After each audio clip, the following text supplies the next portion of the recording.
The courtroom was so silent I could hear my own heartbeat. Loud, uneven, terrified. We were minutes away from the judge finalizing my divorce when he cleared his throat and asked, "Is there any final evidence either party wishes to present?" Before I could breathe, my daughter stood up. Her hands were shaking, her eyes were red, and in her fist, she held a small USB drive. "Your Honor," she whispered, "I need to show something." My stomach dropped. I thought this was it, the moment the truth about my husband's betrayal would finally come out. The late nights, the lies, the secrecy, all of it captured in that tiny device.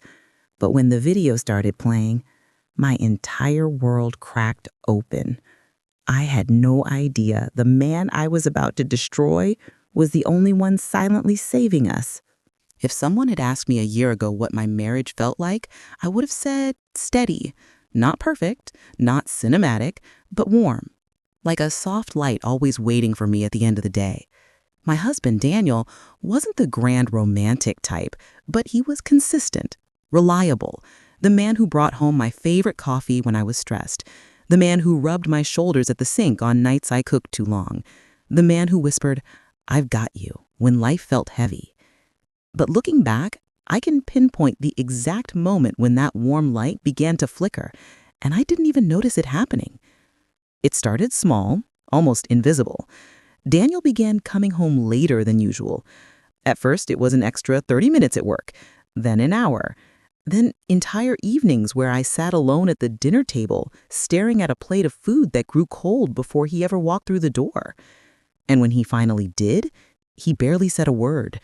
No stories from work, no tired smile, just a drained, distant look in his eyes, like he was carrying something too heavy for words. "Everything okay?" I'd ask. "Yeah, just tired," he'd answer, brushing past me. But tired didn't explain the way he avoided eye contact. It didn't explain the way he rushed to silence his phone every time it buzzed. It didn't explain the way he slept facing the far edge of the bed, as if the space between us was something he needed. I tried to rationalize it. Work pressure, burnout, a phase. But the longer it went on, the harder it became to pretend I didn't feel the ache of being slowly shut out. Then came the morning I felt the shift in my gut. Sharp, undeniable. I found him in the bathroom, talking in a low, urgent voice. The shower running, but the water still cold. He didn't know I was awake. I stood in the hallway listening to fragments I wasn't supposed to hear. "I'll be there. I promise." A pause. "No. She can't know." The words sliced through me. She can't know. I didn't confront him. I froze, mind racing, heart plummeting. For the first time in our marriage, my instinct wasn't to trust him. It was to protect myself. Later that day, I noticed he kept his phone turned face down. He flinched when I walked past him in the living room. And when he went to take out the trash, he slipped the phone into his pocket, as if the garbage bin might try to read his notifications. This wasn't the man I married. This was someone hiding. And then came the smell. It was faint, almost medical, sterile, clean in a way that didn't belong to an office or a gym or any place he should have reasonably been. Antiseptic. I asked about it casually, pretending I wasn't drowning in suspicion. "Oh, that? Just work stuff," he said. But Daniel was an accountant. Nothing in his job involved the scent of a hospital hallway. That night, when he turned away from me in bed again, something in my chest cracked. Not loud, not dramatic, just a quiet break. A quiet realization that I wasn't losing him all at once. I was losing him piece by piece. A week later, the first real blow landed. I was doing laundry, his laundry, pulling clothes from his jacket pockets when a folded receipt slipped out and fluttered to the floor. I picked it up without thinking and felt the world tilt. Medication, expensive medication, not prescribed to him, not prescribed to anyone in our family. A woman's name. I stared at the receipt so long my hands started shaking. My throat tightened, my stomach churned like I was going to be sick. It felt like confirmation, proof of the thing I'd been afraid to say out loud. There was someone else. There had to be. Why else would he lie about where he was? Why else would he come home smelling like hospital disinfectant? Why else would he whisper, "She can't know"? In that moment, the woman's name on that paper felt like a knife. I crushed the receipt in my fist, my wedding ring pressing painfully into my skin. My breath came out in sharp bursts. Anger, fear, betrayal. They all surged at once like a storm breaking loose inside my chest. I dropped his jacket back into the basket and walked out of the room, unable to look at anything that reminded me of him. That night, he came home late again, eyes tired, clothes wrinkled, hands trembling slightly. He kissed our daughter goodnight, gave me a gentle "hey," and headed straight for the shower. I wanted to scream, to throw the receipt in his face, to demand the truth. But instead, I stood in the hallway watching him through the crack in the bathroom door, watching him scrub his hands over and over as if trying to wash something off, something I wasn't allowed to know. And that was the moment, the unmistakable moment when suspicion didn't just simmer. It boiled. I went to bed that night with one thought echoing over and over. My husband is hiding something from me, and whatever it is, it's breaking our family apart. I used to love nighttime, the stillness, the soft hum of the house settling, the quiet moment when Daniel would wrap his arm around my waist and pull me close before falling asleep. Those were the hours when I felt most certain of us, when the world faded and it was just him and me breathing in sync. But those nights were gone. Now, the bed felt like a cold, enormous ocean, and I was stranded on one side while the other remained untouched. Daniel didn't sleep beside me anymore. He said it was because he didn't want to disturb me when he came home late. But deep down, I knew that wasn't the truth. He wasn't trying not to disturb me. He was avoiding me. Every night, I'd hear the soft creak of the couch downstairs as he settled into it. No kiss goodnight. No checking if I needed anything. Just the quiet thud of him choosing distance. It's incredible how loud silence can be when the person you love stops sharing the same space with you. One night, after tossing and turning for hours, I finally got up. The house was completely dark, except for the faint blue glow of the TV downstairs. I crept down the stairs, telling myself I was only going to ask him what was going on, why he kept shutting me out. But when I reached the bottom step, I stopped. He wasn't watching TV. He was curled up on the couch, still in his work clothes, holding his phone tight against his chest as if it were a secret he was afraid might slip away. I stood there for a long time, watching him sleep. He looked exhausted, truly exhausted. Not the kind of tired that comes from long work hours, the kind that comes from carrying something heavy alone. For one fleeting second, guilt pricked at me. Maybe I was reading everything wrong. Maybe he really was just overwhelmed. But then I saw it again. The same antiseptic smell drifting off his shirt. The same scent I'd smelled before. Cold, sterile, wrong. And just like that, the guilt evaporated, replaced by a sharp ache of betrayal. The next morning felt like walking on broken glass. The moment Daniel stepped into the shower, his phone buzzed on the counter. My heart leaped before I could stop it. I stared at the screen. Just a notification preview. A name I didn't recognize. No message visible. Just the name. My hands moved on their own. I picked up his phone, pressed the home button, and it gave me nothing. Locked. Password changed. That was new. That was deliberate. I felt heat flooding my chest, anger, fear, humiliation, all mixing together. This wasn't paranoia anymore. This was evidence. This was my husband going out of his way to hide something from me. I placed the phone back down just as the shower stopped. I rushed to the bedroom, pretending to fold clothes as he stepped out, water dripping from his hair, towel around his waist.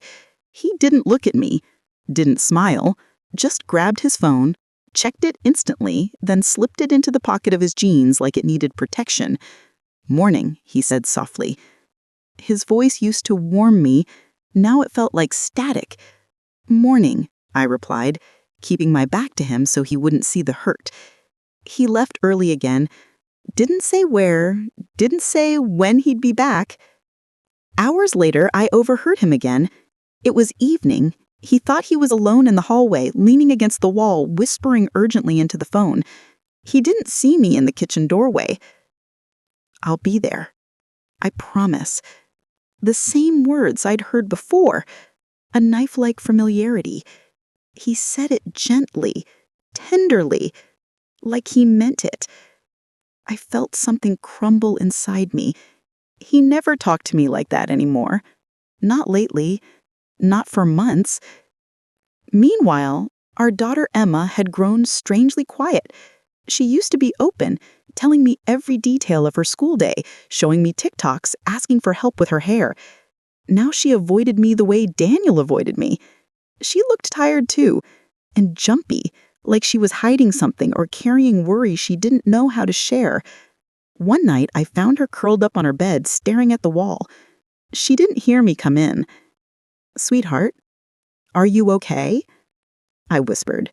She blinked fast, wiped her eyes, and forced a smile. "Yeah, just tired." The exact words Daniel used, the exact same tone. My chest tightened.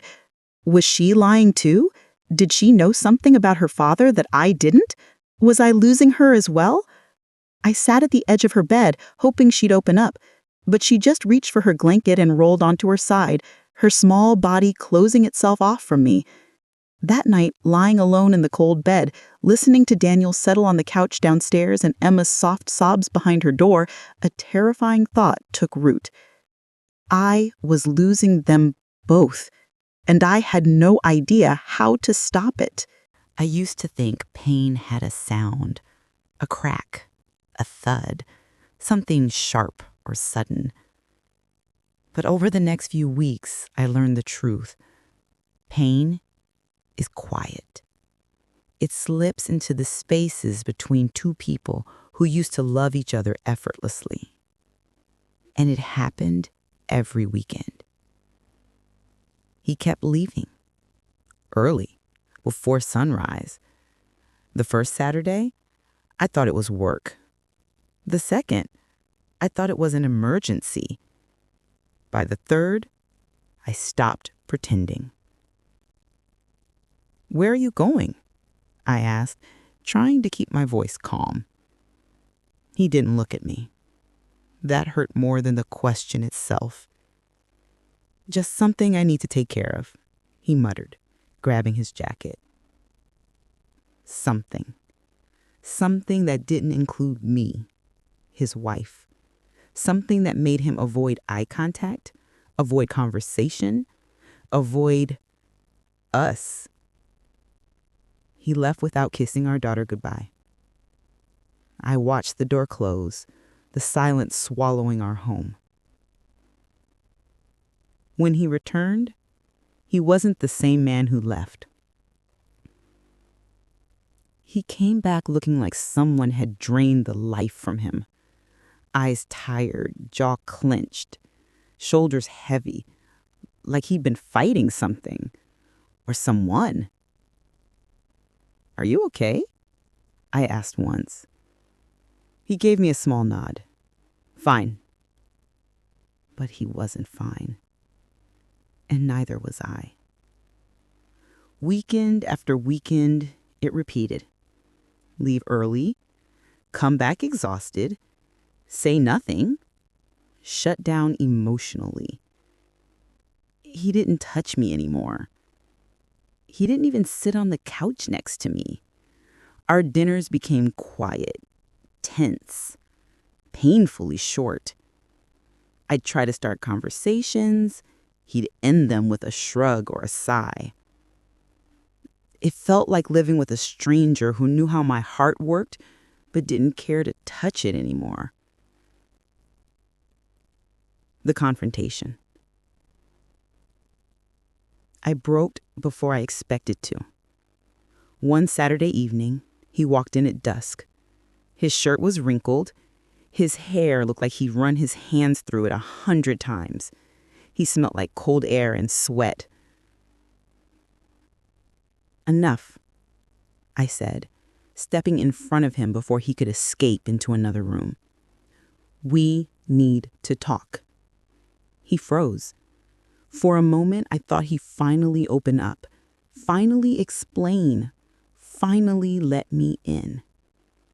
But instead, his eyes dropped to the floor. "There's nothing to talk about." He brushed past me. Imagining. That word felt like an insult. I followed him. "Then tell me where you go. Tell me why you come home looking like you've been in a fight. Tell me why you're shutting us out." He didn't turn around, didn't speak, didn't defend himself. It was silence, the kind that punishes. My husband, the man who once wrote me love letters just because he missed me during work hours, was now choosing silence over honesty. It hurt so deeply, I could hardly breathe. I saw the bruise. As he set his keys on the counter, his sleeve slid up just enough for me to see it. A dark, purple bruise stretching across his forearm. My heart pounded. A fight? With who? A jealous husband? A man discovering his affair? The images came in flashes, ugly, fast, hard to swallow. "Is someone hurting you?" I asked, voice shaking. He quickly pulled his sleeve down. "Drop it." Drop it. I felt like I was breaking apart in slow motion. Our daughter started watching us differently. Quieter. More observant. Like she was piecing together a puzzle neither of us wanted to admit existed. What I didn't know, what the viewers don't know yet, is that she had already started recording things. Little moments, little cracks, little clues. I didn't realize it then, but she had noticed something none of us did fully. And she was scared. His emotional shutdown became my emotional explosion. One night, after he brushed me off for the 100th time, I lay awake staring at the ceiling. My mind replayed every sign, his secrecy, his bruises, his distant eyes, his late returns, his silence. The man sleeping beside me felt miles away. I thought marriage was supposed to feel like teamwork. But this felt like being benched while my partner played a game I wasn't allowed to know the rules of. I realized I couldn't wait for answers anymore. Decision. "If he won't tell me the truth," I whispered to myself in the dark, "I'll find it." The sentence felt dangerous, empowering, terrifying, but necessary. I deserved the truth. My daughter deserved it. Our marriage deserved it, even if the truth destroyed everything. I didn't know it, but the next chapter of my life was about to begin. The chapter where secrets stop being secrets and consequences finally unfold. I never wanted to be the kind of wife who snoops, the kind who checks pockets, scrolls through history logs, counts the minutes on a digital clock.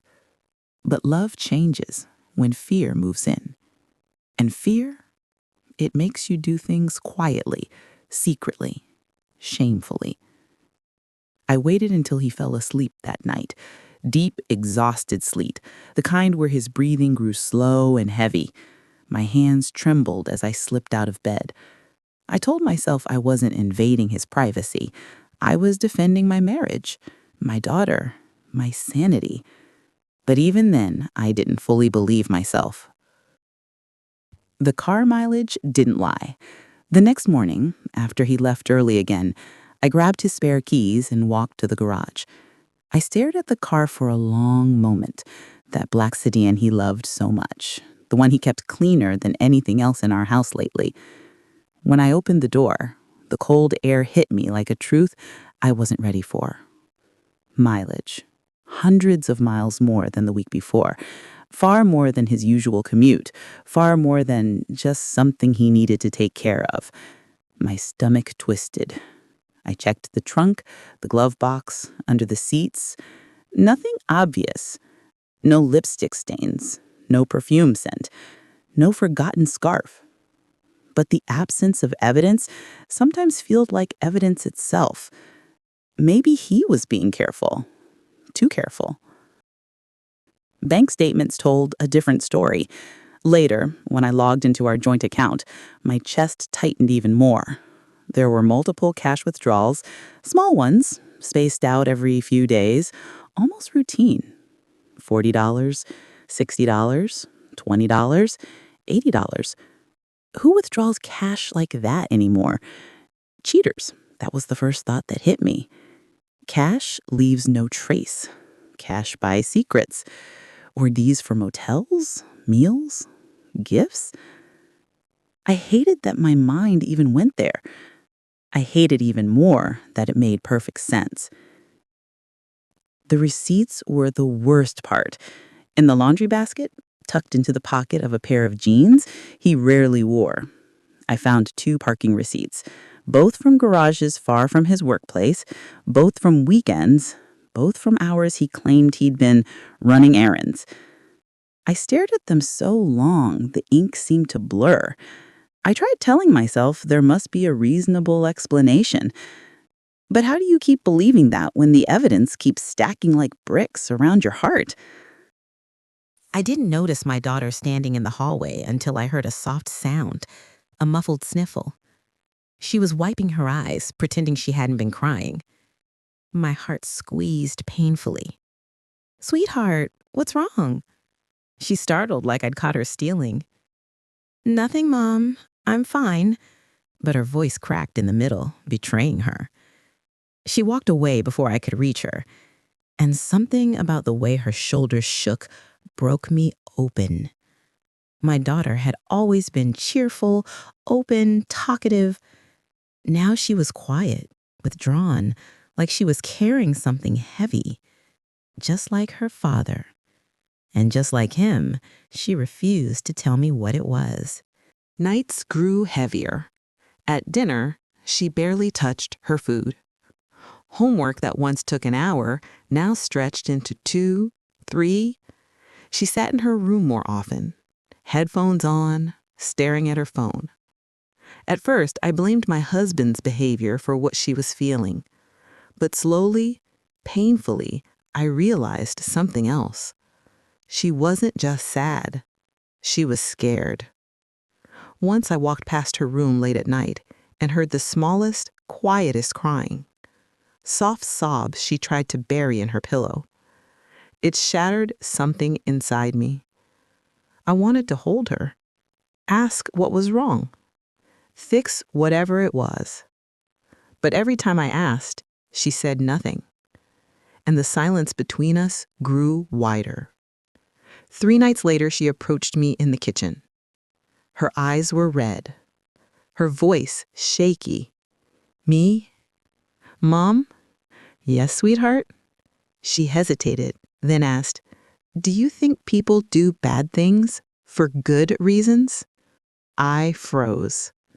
My mind jumped instantly to my husband. Is she asking because she knows he's cheating? Because she's seen something? Because she's scared of how I'll react? I immediately assumed she was trying to understand his mistakes, trying to rationalize the secrets he was hiding. I let out a bitter laugh, one I regretted the second I heard it.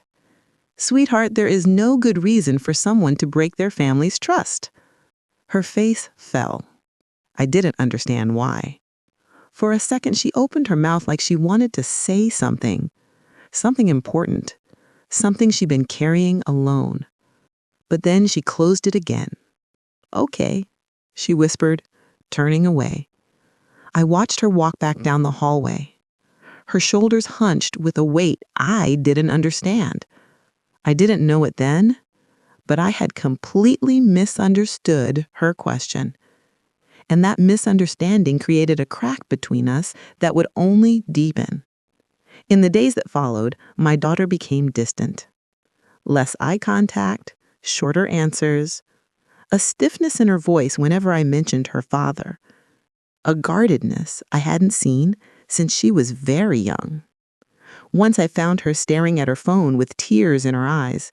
When I approached, she locked it immediately and wiped her face. Are you sure you're okay? I asked. She nodded too quickly. I reached for her hand. She pulled away. That hurt worse than anything my husband had done.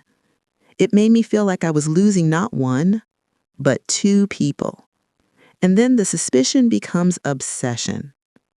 I wish I could say I stopped digging. But once suspicion takes root, it spreads. It becomes a hunger for answers, a need for clarity.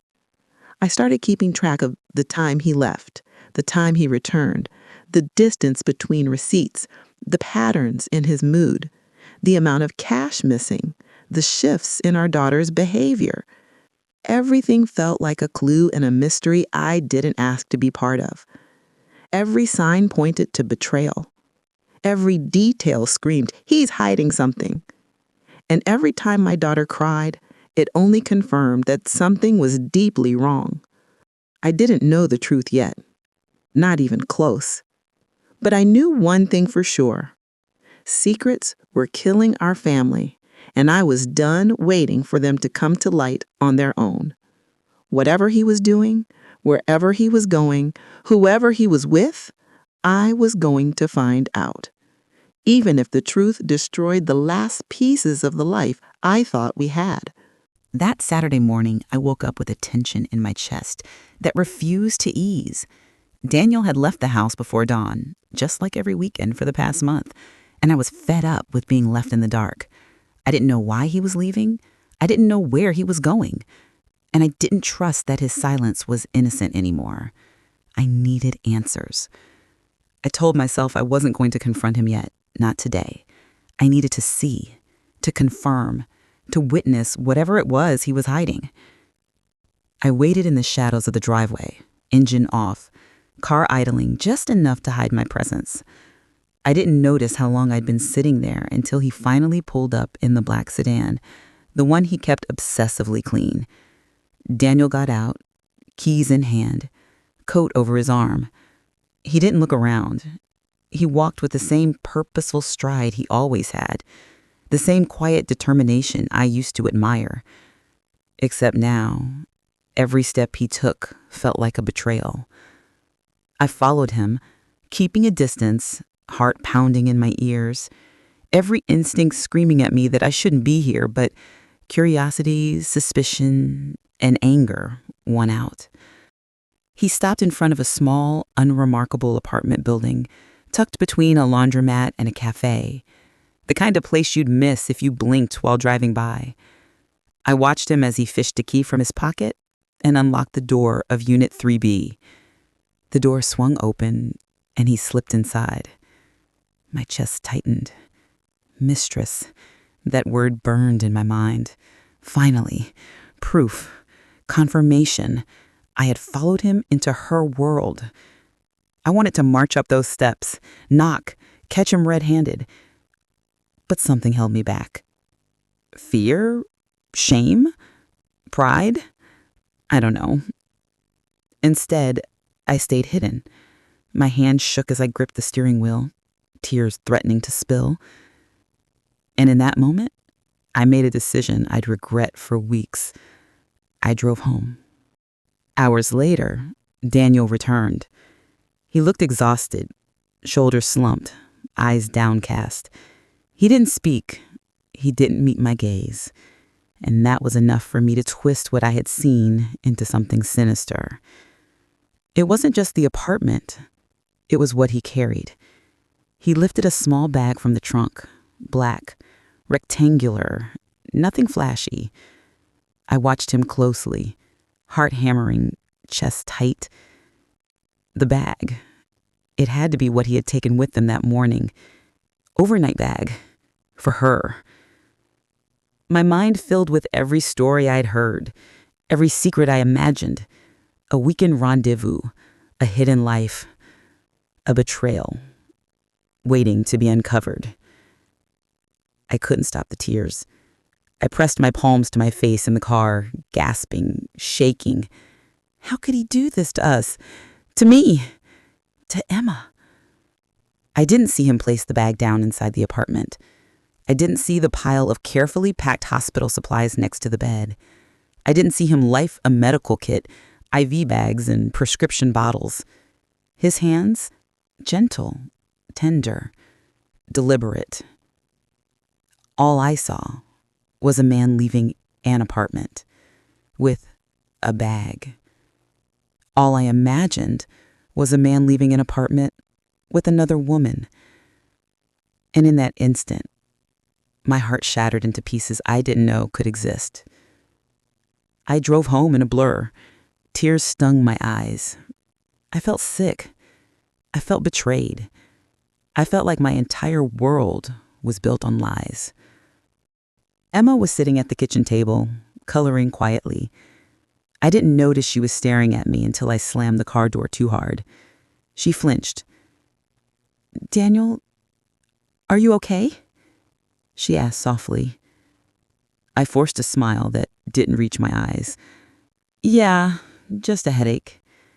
She nodded, but the tension in her shoulders didn't relax. I could see she was picking up on my anger, my fear, my distrust, and it made me angrier at him, angrier at myself, angrier at the entire world. That night, I lay in bed, staring at the ceiling. Daniel was on the couch again, breathing heavily, eyes closed. I wanted to hate him. I wanted to scream. I wanted to shake him and demand the truth. But I didn't. Because what I thought I knew was enough. Enough to hate. Enough to fear. Enough to start building a case in my mind, brick by brick of his guilt. And Emma, poor Emma, I could see her retreating into herself. Every day she became quieter, more distant. And I blamed him. And I blamed myself. By the end of the night, I had made a promise to myself. I couldn't ignore the apartment. I couldn't ignore the bag. I couldn't ignore the distance between us. If he wouldn't tell me the truth, I would find it myself. Even if it meant breaking through every secret he thought he had hidden so carefully.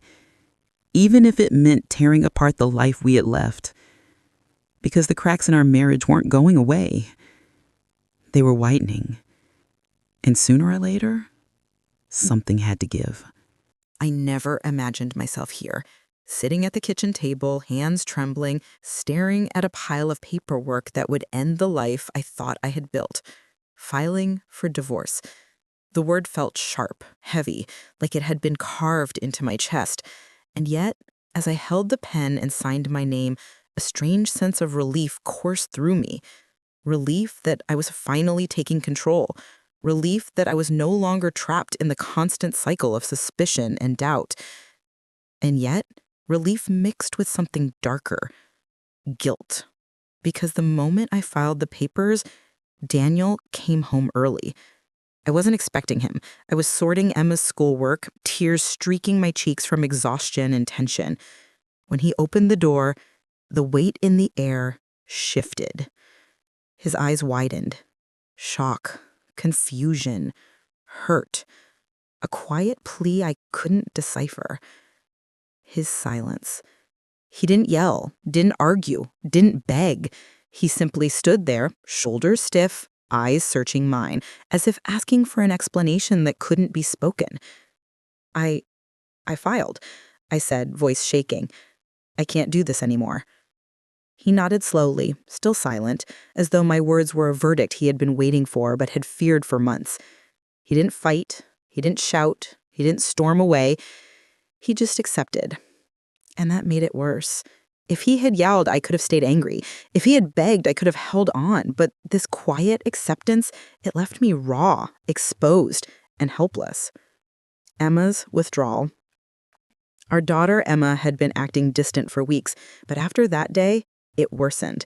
She stopped asking about my day, stopped showing me her drawings, stopped laughing like she used to. At dinner that night, she barely touched her food. Her eyes avoided both of us, flitting nervously between her plate and the floor. I wanted to reach out. I wanted to comfort her, but every word I tried to say caught in my throat. The tension in the room was suffocating. The house, once full of warmth, now felt like a courtroom. Every glance, every sigh, every pause carried accusation. His quiet promise. Daniel finally spoke, his voice low, almost gentle. One day, you'll understand. The words hit me harder than any argument, any scream, any betrayal I had imagined. Understand what? I thought. How could I possibly understand silence after months of secrecy? How could I understand distance after years of closeness? But there was something in his eyes, a flicker of pain, of urgency, of a truth he couldn't say out loud. And for the first time in months, I wondered if I had been wrong about him. The first hug in months. Later that evening, after Emma had gone to bed, Daniel approached me slowly. I felt my chest tighten, the old familiar longing clawing back. I'm sorry, he whispered, tentative. Without another word, he opened his arms as if inviting me in, offering comfort I had refused for months. I froze. It had been so long since he had touched me like this, not in anger, not in frustration, not in distant politeness, but in genuine care. I wanted to take it. I wanted to collapse into him and cry, to let all the tension, fear, and anger dissolve. But my pride, my pain, my fear of being betrayed again wouldn't allow it. I pushed him away. The moment my arms rejected him, I felt an ache deeper than anything else. His eyes shimmered with hurt, a raw emotion I hadn't allowed myself to see in months. I started, his voice breaking, but I couldn't hear him. I couldn't absorb it. Instead, I left the room, retreating into the bedroom I no longer felt was mine. I curled up on the bed, tears streaming, heart pounding, mind racing. I had made a choice, a decision, a defense. I had chosen control over connection, certainty over trust. But in that choice, a small voice whispered, "What if you're wrong?" I lay there for hours, staring at the ceiling, listening to the faint hum of the night. Every sound felt amplified. Every creak of the floorboards made me flinch. I thought about the past months, the secrecy, the distance, the bruises I had seen, the strange trips, the cold antiseptic smell, the hidden receipts. I thought about Emma, curled in her bed, quiet and tense. I thought about Daniel standing silently in the living room, accepting a divorce he didn't fight. And I realized with a cold, sinking feeling that the truth might be far more complicated than I had imagined. That night, I didn't sleep. I didn't eat. I didn't cry properly. I only lay there, listening, wondering what I had missed, wondering what secrets Daniel carried that I couldn't see, and wondering whether I had pushed away the one person who might have been trying in his own way to save our family all along. The cracks in our marriage had widened, the silence had grown louder, and I felt more alone than I had ever been. Little did I know, the truths I feared, the secrets I imagined, were only the surface of what was really happening. The courtroom was colder than I remembered it being the last time I had stepped inside. The walls, pale and sterile, made every sound echo. Every shuffle of paper, every cough, every subtle sigh felt magnified, like the entire world was listening to my life unravel. Emma sat next to me, small and tense, hands folded tightly in her lap. Her eyes were red-rimmed, her cheeks slightly flushed. I could feel the weight of her fear pressing into me, even though she didn't say a word. And Daniel sat across the room, composed, quiet, unmoving. But the tension in his shoulders and the sharp angles of his jaw told a story no one else could read. The judge, an older woman with a no-nonsense gaze, cleared her throat. "Let's begin with statements from both parties," she said, voice firm but fair. I swallowed hard and stood. The papers in my hands felt like a lifeline, yet a noose. I had spent weeks rehearsing this, framing my arguments carefully, preparing for the moment I would accuse him of the betrayal I thought I had uncovered. "My husband," I began, voice shaking but strong, "has been distant for months. He comes home late, leaves early, hides his phone, changes passwords, and keeps secrets from me. I have found strange receipts, unexplainable expenses, and I cannot trust him. I believe he has been cheating on me." The words left my mouth like knives, each one carved through the air between us, leaving the courtroom charged with tension. I looked at Daniel. He didn't move, didn't speak, didn't defend himself. Only his eyes. They flicked toward Emma. I told the judge about the nights he avoided me, the nights he slept on the couch, the subtle antiseptic smell he carried, the mysterious trips. I spoke about the bruises on his arms, the cash withdrawals, the parking receipts. And every time I paused, waiting for a response, he remained silent.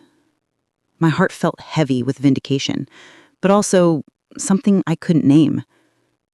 Emma sat silently, clutching her hands, her small shoulders trembling ever so slightly. I glanced at her once, trying to gauge if she believed me.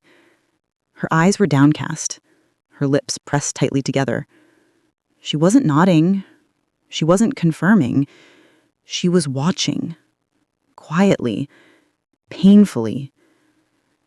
And I realized with a pang that she might know more than I did. When it was his turn to speak, Daniel remained still. Not a word, not a single defense. He just looked at Emma, not with anger, not with frustration, but with something deeper, a pleading, a sorrow I couldn't yet interpret. I wanted him to yell, to argue, to fight back. I wanted the closure that confrontation would bring, but he stayed silent. The room felt heavier with each passing second. The judge's eyes shifted between us, patient but curious. Every observer in the room seemed to lean forward, sensing the storm, waiting for a spark. And then it came. I could see Emma fighting to hold back tears. Her lip trembled, her hands gripped the edge of the bench. She tried to keep herself composed, but I could hear the small, soft sniffles between my statements. It broke me in ways I hadn't anticipated. My anger, my suspicion, my resolve all collided with the crushing awareness that my daughter was suffering silently because of my assumptions. Her small, trembling presence was more heartbreaking than any evidence I thought I had gathered. Finally, the judge leaned forward, eyes narrowing slightly. "Does anyone have additional evidence to present before we proceed?" The words hung in the air, like a storm about to break. I held my breath, heart hammering. My mind raced, already imagining what could possibly emerge. I thought of the receipts, the cash withdrawals, the late-night trips, and for a brief second, my chest swelled with twisted pride, thinking I was finally proving the truth. Then I saw her. Emma. She slowly stood up, trembling, hands gripping something small in front of her chest. Her red eyes met mine briefly, then flicked down at the object she held. A USB drive. My heart stopped. She had it. She had the proof. And somehow, I knew, deep down, that it wasn't the proof I thought it would be. The courtroom, once a place of judgment and procedure, now felt like the stage for something far more personal. All the anger, all the resentment, all the assumptions I had held for months, they were about to collide with a truth I hadn't considered. And the small, trembling figure of my daughter, holding a tiny USB drive, became the fulcrum on which my entire world teetered. I had no idea, in that moment, that the man I was ready to destroy might be the very one who had been silently protecting us all. Emma's small hands trembled as she handed the USB drive to the court clerk. "Your Honor, this needs to be played," she whispered. The courtroom went quiet. So quiet I could hear my own heartbeat pounding in my ears. I sank into my seat, the papers I had held so firmly for months now feeling useless, insignificant. Everything I thought I knew, everything I believed, was about to be tested. The judge nodded at the clerk. "Play the video?" And then the screen flickered to life. The video opened with a familiar sight, our garage. Dim lights spilled across Daniel's figure as he sat alone on a folding chair. I froze. He was crying. Quietly, alone, silent sobs shaking his shoulders. I couldn't breathe. Not because I expected this, because I never did, but because the man I had imagined was betraying me was not here. This man, raw and broken, was struggling silently, carrying something I had never suspected. The next clip showed him pacing, practicing what appeared to be apology speeches. "I'm so sorry. I love you. Please forgive me," he muttered, voice thick, eyes wet, stopping and starting over and over. Over and over. My chest constricted. The courtroom seemed to shrink around me. I swallowed hard, trying to convince myself this wasn't real, even though every frame screamed truth I hadn't been ready to see. Then the video shifted. Daniel was slipping money into an envelope. The label caught my eye. School events? Anonymous?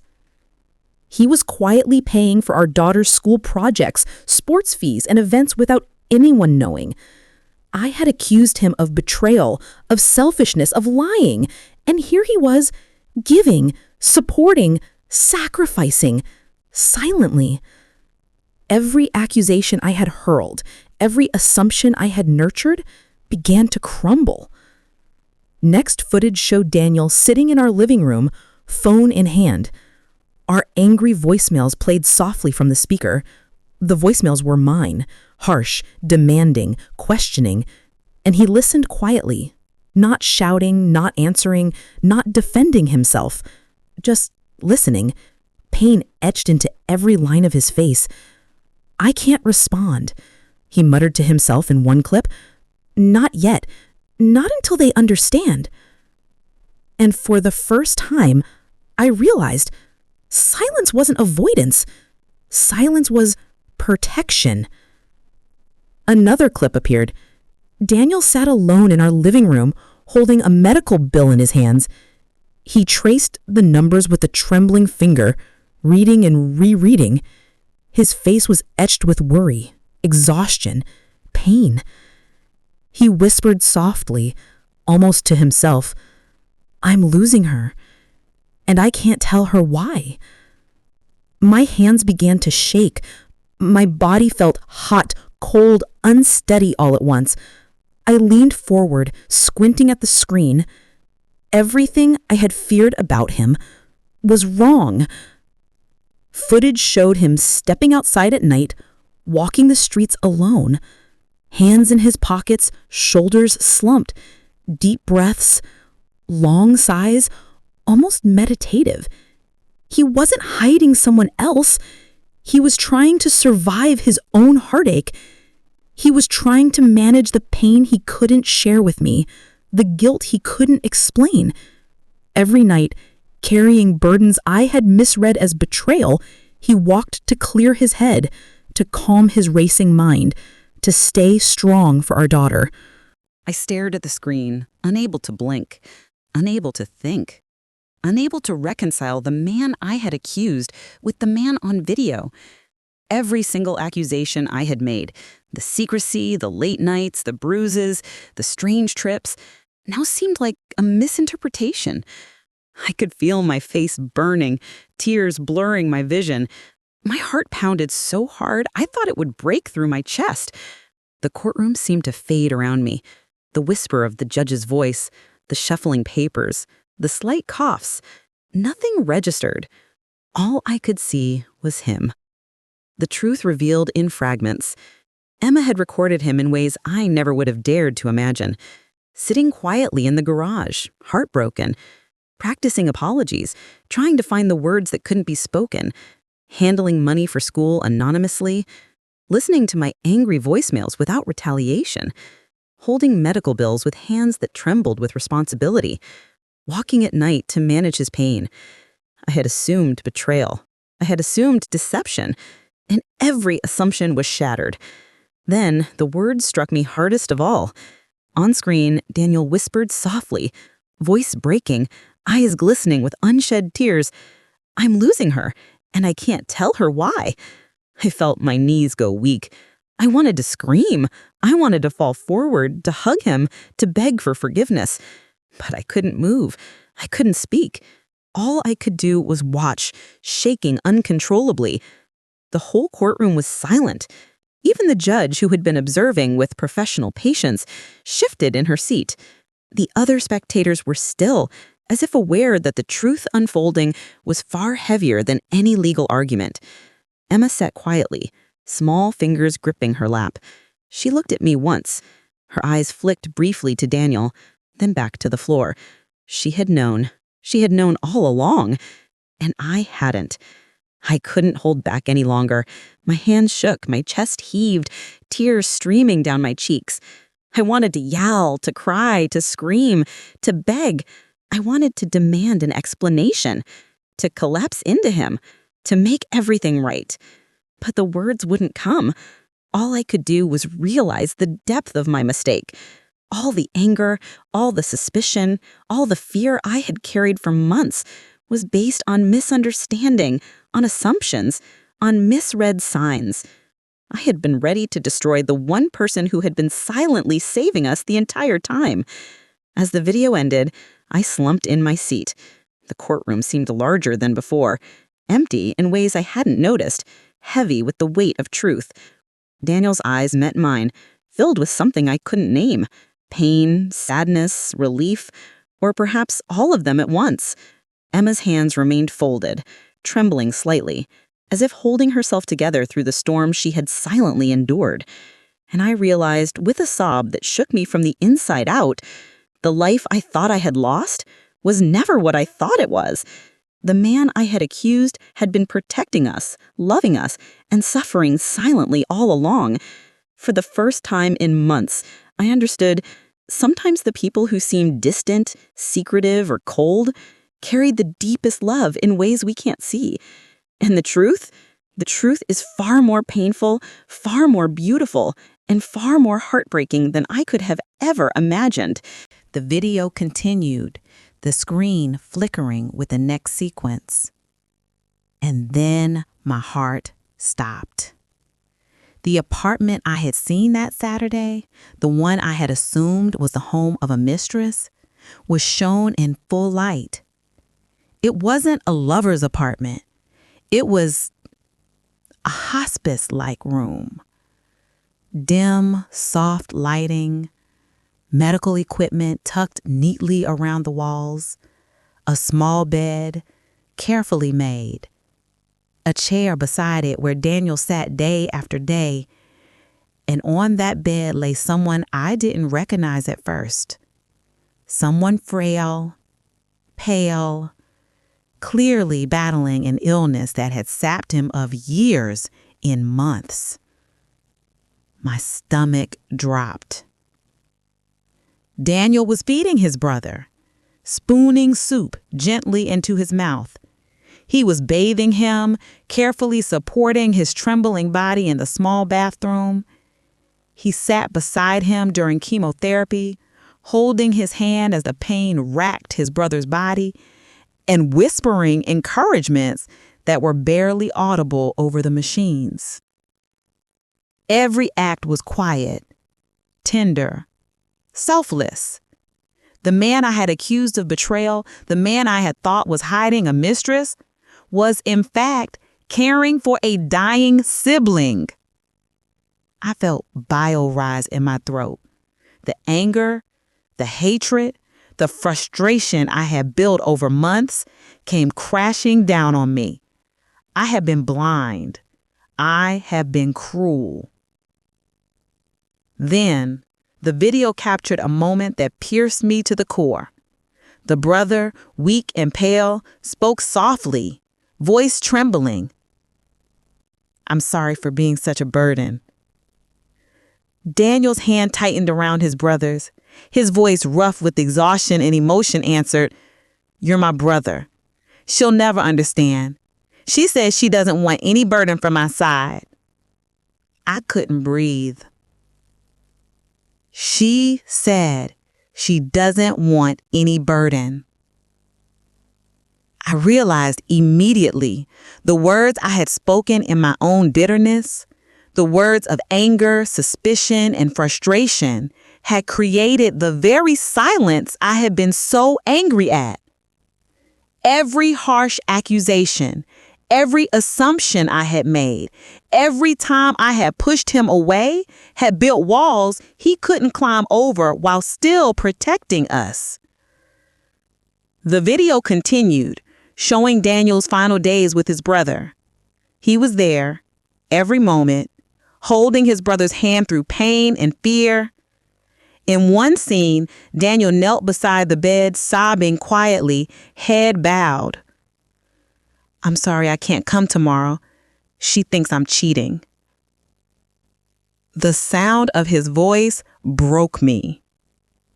He was apologizing, not for betrayal, not for lies, but for the way I had misunderstood, for the way my fear and anger had forced him into secrecy while he carried the heaviest burden of all. And there he was, a man who had been silently sacrificing himself, tearing himself apart, holding the hand of the person he loved most, and enduring my suspicion in absolute silence. I couldn't move. I couldn't speak. I couldn't even cry. Emma sat next to me, small hands covering her face, silent tears streaming. Daniel sat across the room, shoulders sagging, eyes closed, the same anguish captured on video reflected in the courtroom now. The judge, the lawyers, even the spectators, all were frozen. None of them could breathe through the weight of what they were seeing. This wasn't a scandal. This wasn't a betrayal. This was love. Silent, unrecognized, heartbreaking love. And I had accused him of destroying it. My knees gave out first. I collapsed into the seat beside me, hands covering my face.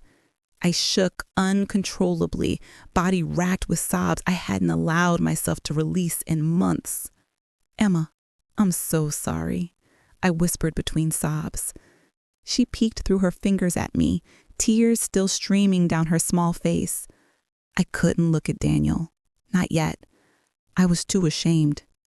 I had almost destroyed the one man who had been silently saving us.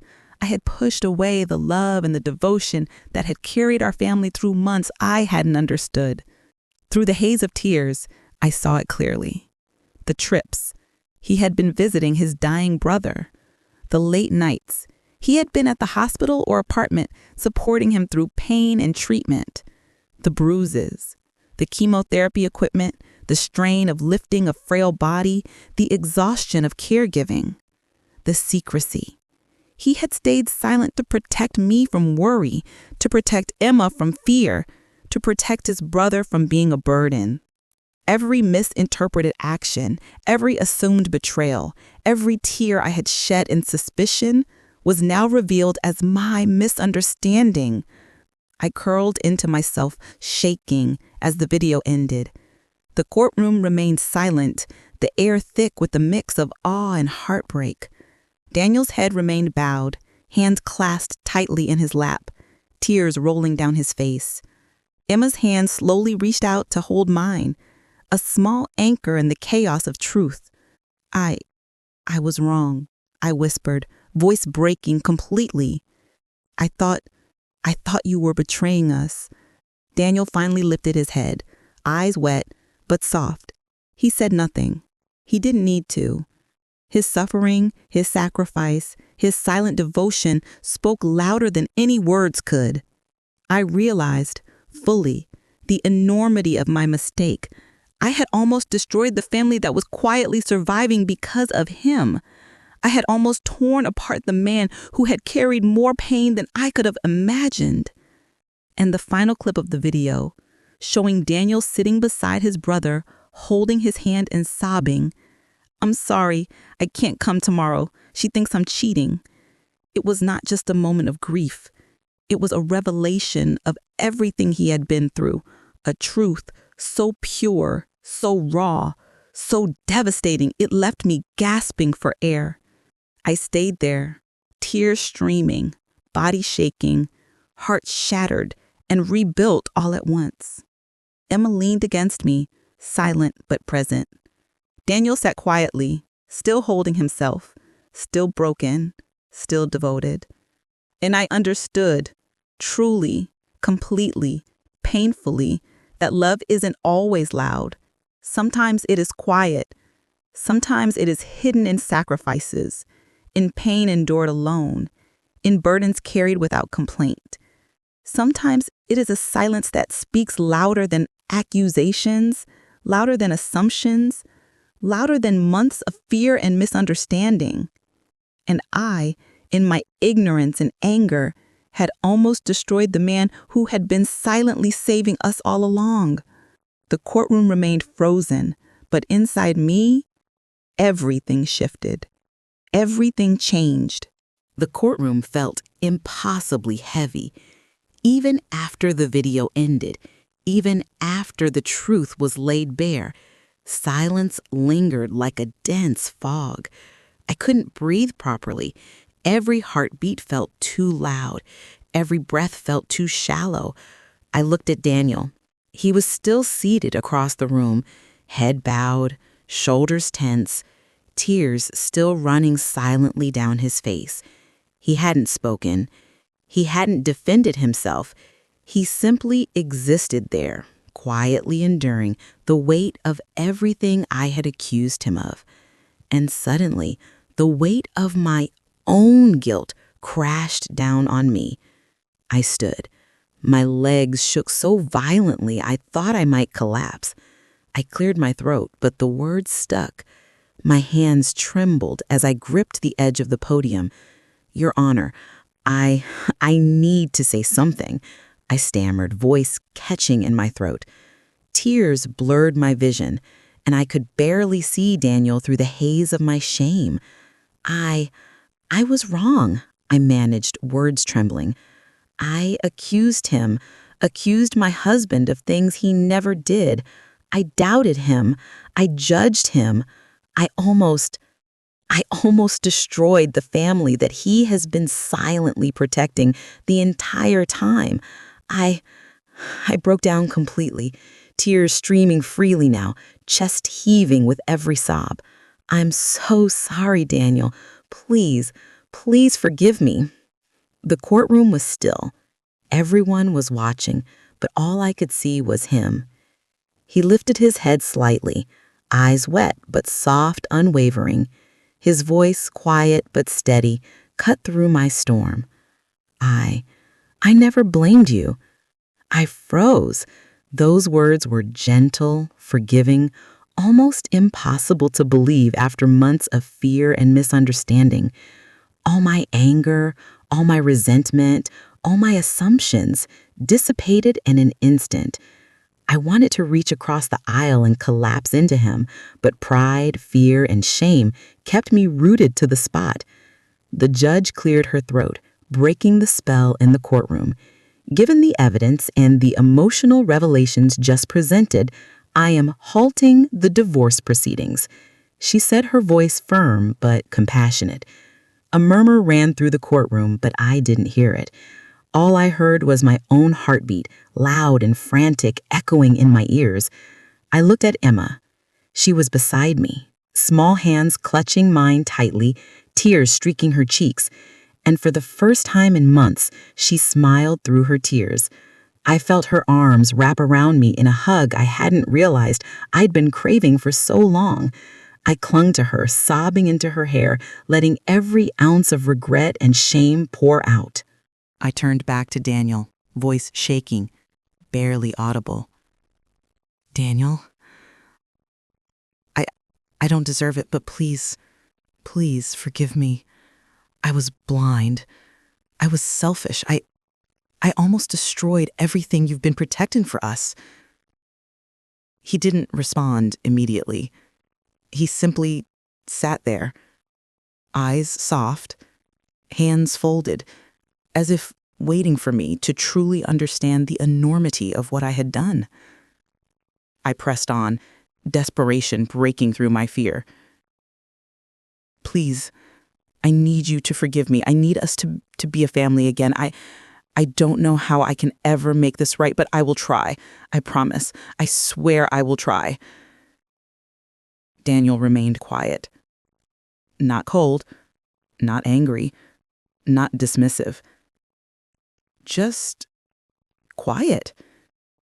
It was more agonizing than any words of blame could have been. I sank back into my seat, tears still flowing, shaking from the emotional upheaval. I felt every mistake, every misjudgment, every harsh word from the past months replaying in my mind like a relentless storm. Emma squeezed my hand, leaning her head against my shoulder. Her presence was grounding, a reminder that even in my mistakes, there was still love. For the first time in months, I felt the weight of clarity. I understood the depth of Daniel's sacrifice. I understood the courage it took to stay silent, to protect us all while carrying unimaginable pain. I understood the innocence in his devotion, the selflessness that had been hidden behind misinterpreted actions. And I understood my own failures, the assumptions I had made, the suspicion I had nurtured, the words I had said in anger. I had almost destroyed the very person who had been quietly saving my family. The courtroom remained still, but inside me, everything shifted. The anger dissolved, replaced with grief, regret, and an overwhelming need to make amends. I didn't know if Daniel would forgive me fully, or if the scars of my accusations could ever completely heal. But I knew this. I had seen the truth.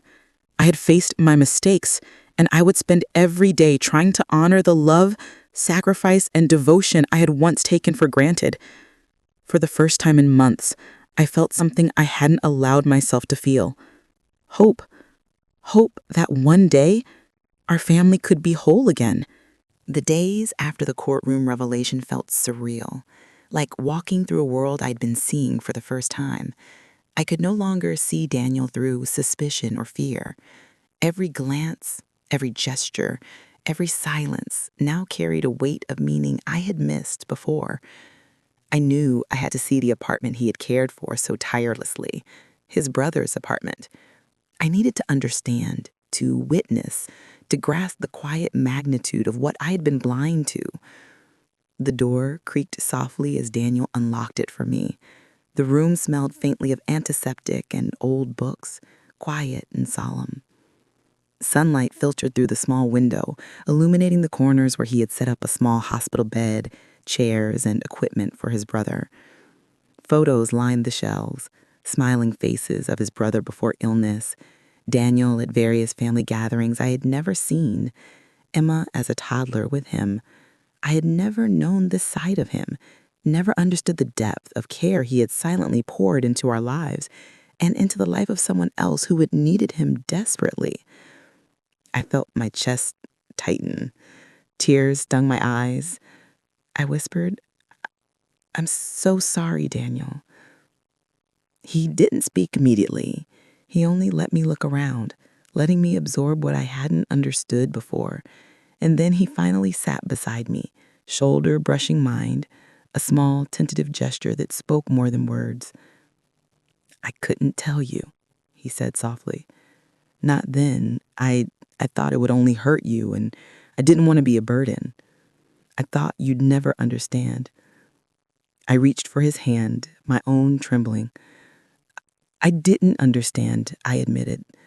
"I was so angry, so blind. I didn't see what you were doing. I I misread everything."